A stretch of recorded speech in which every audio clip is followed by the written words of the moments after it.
Good morning. This is Nick Fitzpatrick, president of Cumberland and Worthy. Cumberland and Worthy is a commercial real estate brokerage and advisory firm here in Atlanta.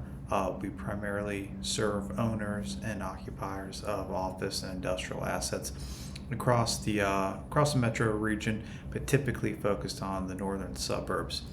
What I want to do today, it's about 8:30 on Monday, January 5th.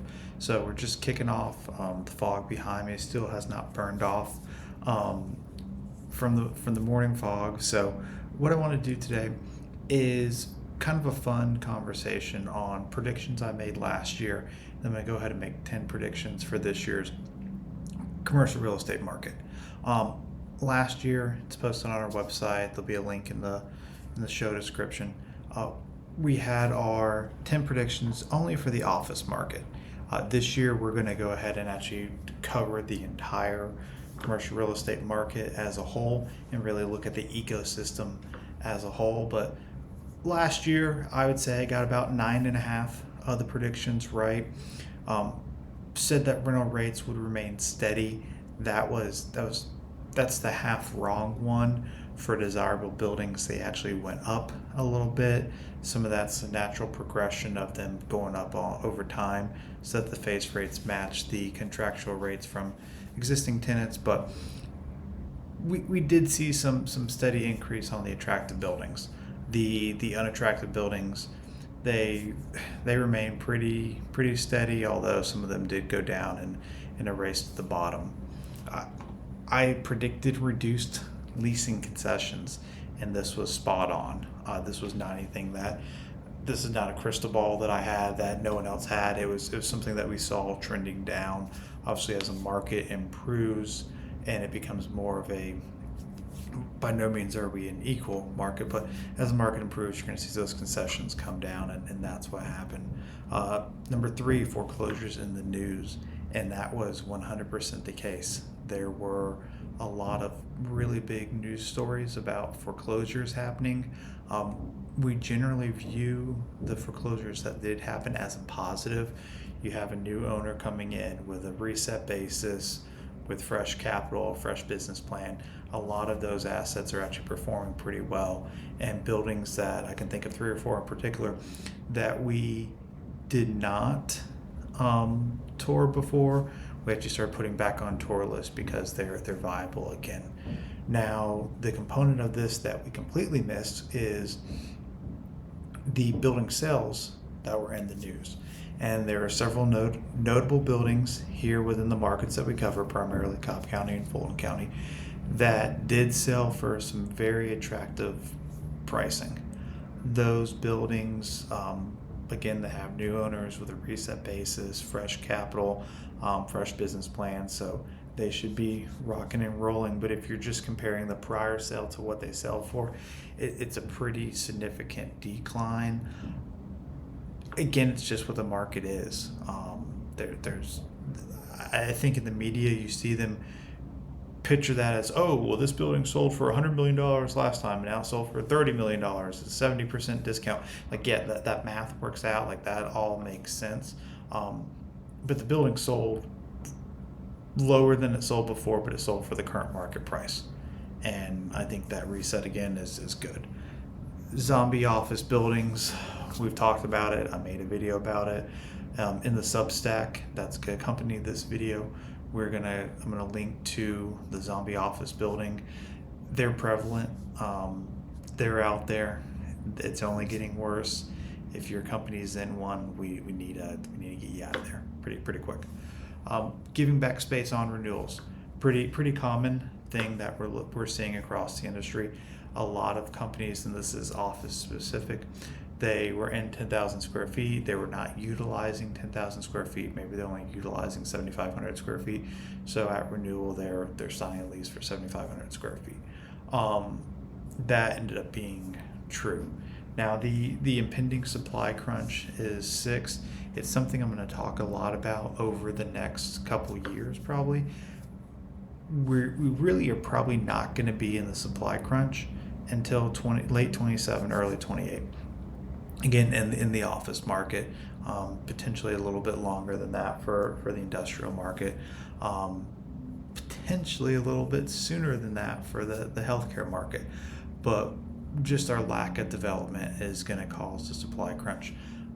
I want all these things to be time stamped with the videos, with the articles, with the conversations I'm having with companies saying this is coming up. We need to really think about this right now and get a hold of it. Last couple things I said, that location will matter. I think it matters more than anything else, especially in the office market. Your space has to earn the commute, and that's it. Culture matters. I'm going to talk a little bit about that in today's predictions when it comes to employment, but that is more important than ever right now. Trends pulled from hospitality and spec suites showing strong leasing. Yeah, spec suites were really the belle of the ball. I love them as a broker. We don't have to manage a long build out for you. You can kind of say, hey, this is where we need to go. Let's get IT in there. Let's get the furniture guys in there. Let's get this thing set up, and let's not drag this process out. Works really good for mid-sized companies who don't have really high custom needs and really just want to focus on their business. It's a win-win. Trends pulled from hospitality, we're seeing it. The best new office product here in town on Spring Street, the Portman and Blackstone deal, it looks like a hotel. I mean, it looks like a 5-star hotel. We're going to see a lot more of that. So I only wanted that to be about a 30-second recap, and ended up being about 6.5 minutes. So bear with me. But with that, let's jump into 10 predictions for commercial real estate in 2026. Limited development. So I'll go more in depth into the Substack, but you really have 3 office developments that are going on right now. You have a Rockefeller project in Midtown, which is a really cool project right on West Peachtree, the old post office site. It's really tall, but it's only delivering about 300,000 square feet of office space. That's going to be trophy office space. My guess is they end up landing, 2 tenants that really want to pay that rate, want that location, want that really premium experience, and that thing's done and gone. There's the Medley up in Johns Creek, which is Toro Development. It's going to be a really cool project, same group of guys that did Avalon. They're retrofitting a couple office buildings, but it's still only 110,000 square feet. I know that there's a pharmaceutical company that's publicly taking a lot of it, and there's word that there's another company that's looking at the vast majority of it. So by and large, that project's done. Drivers in my area of town on 75 and Northside Drive in Buckhead, they'll see some dirt being moved. That is a state teacher or state retirement funded Georgia project. That's, from what I've understand, going to be their campus and is fully occupied, so that's not going to bring any new inventory to the market. Hearing from some of the different REITs, hearing from some of the different developers, we don't have any office projects that are in the works right now. You might see a build to suit. If you see a build to suit, I think the Battery is really going to be the key location. There's a couple groups there that have sites. I think Cumberland would do really well for that, but otherwise we're just not going to see any new development for a couple years. Maybe towards the end of this year you start seeing rumors of a spec project being planned, but it's really muted. That is going to cause our crunch in 27, 28, 29, 30. The way the cycle works is new Class A space comes on market, your biggest Fortune 100 companies, your TAMIs, whatever, they go and take that space, and then everyone else kind of trickles down into it. Well, if the current Class A buildings, the future, Class A minus buildings, aren't turning over tenants, then you really end up stuck, and there's just no more chairs to go to. So that's something to keep an eye on. The industrial market, every cycle industrial gets overbuilt. They're the easiest things to build. They're the quickest to build. So we have a surplus of speculative logistics and distribution centers. They're all over. There's not going to be much development going on there unless there's a tenant in tow for a build-to-suit project. That we just need to absorb that space. If you drive along the interstates, I-20 especially, and you see these big bombers that are empty, that have for sale signs on them, it's not a sign of anything to come. It happens every cycle. Once we get through this cycle, it'll happen again. It's not really too big of a deal. We'll just expect development there to be muted until you get some absorption there. Multifamily, I'm not a multifamily broker. I got when I started in the industry in 2014, I really focused on two things. I did infill development sites, learned a lot, did not make a lot of money, and multifamily. I sold a lot of Class C and Class D apartments, which was a big eye opener, and I'm glad to not I'm glad to have not touched that industry for about 7 or 8 years. But I keep a track on the multifamily development. It seems like it's going to keep going at a little bit slower pace. We do have a lot of supply that needs to be absorbed. We have a lot of supply that needs to be absorbed, but there's still an appetite to develop these things. And just last week, there were a couple trades on the sites that there'll be new multifamily projects. So I think it's market specific, sub-market specific. I do like to look at them. I'm thinking of the UPS headquarters right at Abernathy, Glenridge, and 400 that sold last week. It was marked for multifamily redevelopment. Developer went ahead and bought that site. We keep a track of who is active in the market because we've actually pitched several office buildings to multifamily developers. It's kind of your zombie buildings that we get. If there's enough acreage and the zoning's right, then that's the highest and best use. I'm not really going to talk in the Substack about retail development. You're seeing some grocery anchored centers in the exurbs.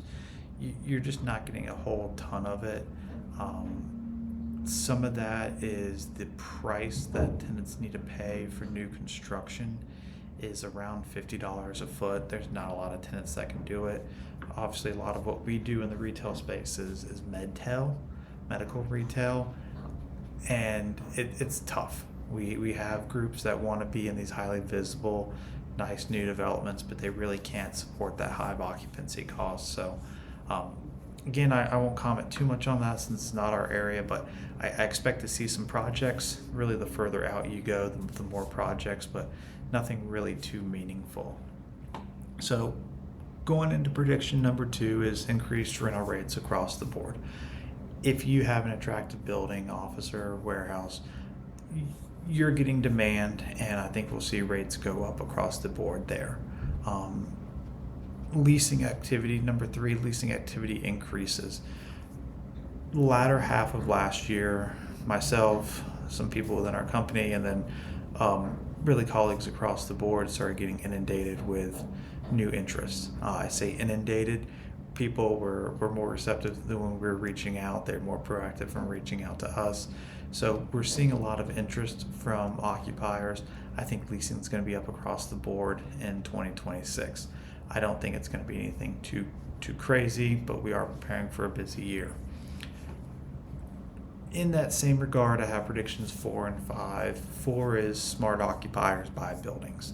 And the reason I included this now is for a long time I would talk to lenders and I'd say, well, you loan on office.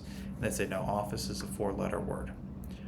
I'm now hearing from lenders, a lot of different banks who are saying, hey, yep, your physician's office, your attorney's office, your small business, whatever, we will loan on owner-occupied office buildings. So now that the liquidity's back, it becomes, rather than just a thought, actually viable option. I think it's a great time for occupiers and companies that want to be in a location for a long time to control their occupancy costs, to buy their real estate, to actually buy their building. A side note is, if you have a principal of the company, you have an executive team that actually wants to buy that personally and lease that out to the business, that can be a really good wealth generating strategy for the executives. Forward-thinking companies are going to sign longer leases. look, the concessions are here, they're going down. Now is really the time to take the term. We were working with a group that was looking at a 5-year lease, and the concession package was so attractive that they said, let's just take a 10-year lease, and let's take advantage of this opportunity now and really set us up in a good position for the next decade. So I think you'll see a lot of that. Number 6 is, I touched earlier on the labor market, or on culture mattering and location mattering in a building really having to earn the commute. I think a really interesting one is that the labor market looks like it's going to stay flat. I talk about in the article that I'm not a labor economist. I really have to read some other people and discern who has sound judgment and what opinions I agree on. But the labor market appears that it's going to remain flat this year.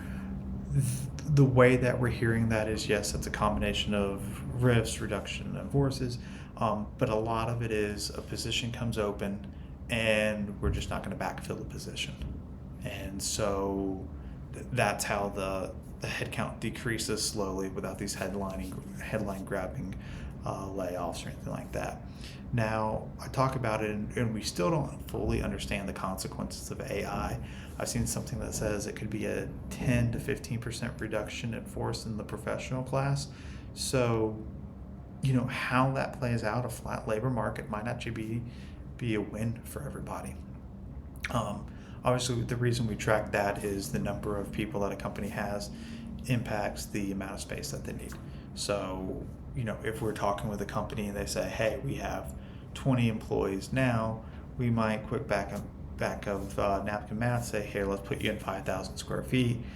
But if they say, we had 20 employees now, by the end of the year, we're going to be at 40. And by the end of next year, we're going to be at 80. Then we really have to get strategic. So that's why we watch the labor market. The Class A market getting tighter, I won't spend much more time on that. I just don't think it's overly groundbreaking. The last 2 things that I want to talk about, last 3 things, that I want to talk about today. Stock market volatility. Obviously, the stock market is not the economy. Everything goes on vibes and feels and flows. And your brother-in-law made a ton of money buying some certain stock, and all of a sudden you want to buy that stock. All of a sudden you have your largest stock portfolio or your largest holding in your portfolio go down 3%, and it's a big minus sign on the top of your portfolio. That changes your vibes. We saw this play out repeatedly in 2025. We had really the Liberation Day and the tariffs. It caused all this uncertainty, and at least at the level of company that we're operating in, primarily the middle market, uncertainty leads to no decisions. And so with an expected pullback in the economy, with an expected labor tightening, you are entering a midterm election year. I think there's going to be a lot of volatility, and that leads to uncertainty. And so what we really want to do is say, yes, we're going to help you make the best decision that you possibly can with the information that we have. And we are making decisions where your company is going to operate for the next 5, 7, 10, 15 years. I mean, heck, we just did one deal, 10-year deal with 3 5-year options. I mean, I was shocked that they gave us that, but they can control that building for the next 25 years. So we're making long-term decisions, and we can't make them strictly on this week's economic news. We have to consider that, but hopefully this rant really makes sense, and you're understanding the tension that exists. And maybe you as an executive have this tension in yourself, and you say, look, I know that this is what's best for our company, or what's best for our company is to take advantage of the reduced rates, take advantage of the increased concessions, to go put a flag somewhere, 10-year deal where we can really control our occupancy costs, and we can build a winning culture there, and we can get people back to the office. But I don't want to do it the day that tariffs with China are announced. like I get it. But when there's uncertainty and maybe other people aren't making decisions, if you can make that decision, I think that puts you better off for the long term. I always have this hesitation of, look, yes, we are used building salesmen. We it's kind of the funny way we sell used buildings. So yes, I want you to take space, and yes, I want you to take more space, and yes, I want you to take space for longer term. That is how we're compensated. But what the way we've set up Cumberland Worthy is that we are your internal real estate department. So we just want you to think about all the different things that are going to impact your decision. So I'll end that rant because I think that can be, I think volatility and uncertainty might be next week's video, just based on just some of the feelings that I had from that. Number 9, parking decks fill up and traffic increases. Really, the economic volatility, the reduction in forces that you'll see, maybe some uncertainty in the marketplace and market sentiment, it gets people in the office. If you're an executive, if you're leading a team, I think you like that. So expect the parking decks to be full, expect traffic to be up, just because people will be in the office more. I think that works really well for work-life balance. I think that works really well for productivity gains. I mean, look, I know there's no one to tell me when to be in the office. Monday morning is in the office at 8:05. I'm here 5 days a week. With our business, we run around and we're out meeting people and touring properties. I'm not here 40 some odd hours, but I do make it a point to be in the office every day, and I see the benefits of that. And I think slowly we'll start seeing a little bit more of that. And the last one is really opportunity from the silver tsunami. Silver tsunami is just the retiring workforce over the next couple of years. A lot of small business owners that we're talking to are starting to plan their exit, and we want to get a hold of them as quickly as possible. I've gotten phone calls, and we've successfully done it, where we've shown up and they said, hey, we're packing everything up, we're closing the business and sell the real estate, and we're all going to go retire. That works fine. I really think it works better if you come, bring us in early, let us value the real estate separately from the business, let someone else who's more qualified purely value the business, get an understanding of what they're each worth separate and together, and come up with a game plan for you. That said, we do think there's opportunity there. We are looking for ways to buy businesses, buy buildings, really take advantage of that. So I think there's going to be great opportunity with the retiring baby boomer age. Sorry, there's going to be great opportunity with the retired, from the baby boomers retiring. Private equity clients, we would love to help you out with your real estate strategy. Guys and gals who are retiring, like I said, let's come in, let's value the real estate, let's kind of let you know what you're looking at there, and see if we can't do anything for you. So, longest video we've done so far. I think it's pretty cool. Nothing's earth-shattering, nothing's groundbreaking, but it's really fun to put this in writing, have the timestamp on the video, have the timestamp on the article, and then just as we did, go back and review and see what we're right on. So if we can help you in any way, give us a call. Thank you.